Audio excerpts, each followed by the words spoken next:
అందరికీ నమస్కారం అండి. Welcome to my channel. AP రైతన్నలందరికీ కూడా అన్నదాత సుఖీభావ పథకం సంబంధించి మనకి తొలి విడత కింద నిధులు అనేవి అయితే విడుదల చేయబోతుందండి రాష్ట్ర ప్రభుత్వం అయితే. సో ప్రస్తుతం యొక్క నిధులు ఎప్పుడు విడుదల చేయబోతుంది, అలాగే ఎన్నికల టైంలో మనకి 20,000 అందిస్తామని చెప్పి హామీ అయితే ఇచ్చింది కదా. సో ఎప్పుడు అమల్లోకి రానుంది అన్న దానిపై ఈ వీడియోలో పూర్తి సమాచారం అంతా కూడా తెలుసుకుందామండి. రైతన్నలందరూ కూడా వీడియోని అయితే పూర్తిగా చివరి వరకు అయితే చూడండి. అంతకంటే ముందు చాలామంది వీడియో అయితే చూస్తున్నారు కానీ సబ్స్క్రైబ్ చేసుకోవడం లేదు. మీరు కనుక సబ్స్క్రైబ్ చేసుకుంటే నేను పెట్టే ప్రతి చిన్న లేటెస్ట్ అప్డేట్ కూడా మీరు ఎప్పటికప్పుడు మిస్ కాకుండా తెలుసుకోగలుగుతారండి. అందుకోసం వెంటనే ఛానల్ అయితే సబ్స్క్రైబ్ చేసుకోండి. అలాగే వీడియోకి అయితే లైక్ చేయండి. దీని ద్వారా మరికొంతమందికి సమాచారం అయితే అందుతుంది.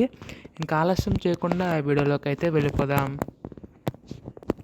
సో ప్రస్తుతం మనకి అన్నదాత సుఖీభావ పథకం సంబంధించి చూసుకున్నట్లయితే ప్రతి ఏటా కూడా 20,000 రూపాయలు అందిస్తామని చెప్పి హామీ అయితే ఇవ్వడం జరిగింది కదండి.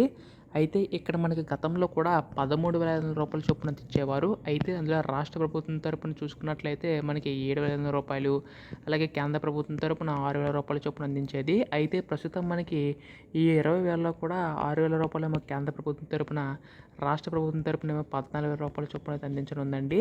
సో ప్రస్తుతం దీనికి సంబంధించి రాష్ట్ర ప్రభుత్వం 20,000 రూపాయలు విడుదల చేయడానికైతే సిద్ధమవుతున్నట్లు తెలుస్తుందండి. కాకపోతే దీనికి సంబంధించి ఈ కేవైసీ అయితే నమోదు చేయించుకోవాల్సి ఉంటుందన్నమాట. అంటే మీ యొక్క ఫోన్ నెంబర్, ఆధార్ కార్డ్, అలాగే మొబైల్ అకౌంట్ అంతా కూడా, అంటే మొబైల్ నెంబర్ అన్నీ కూడా బ్యాంక్కి కూడా లింకప్ అయి ఉండాలండి.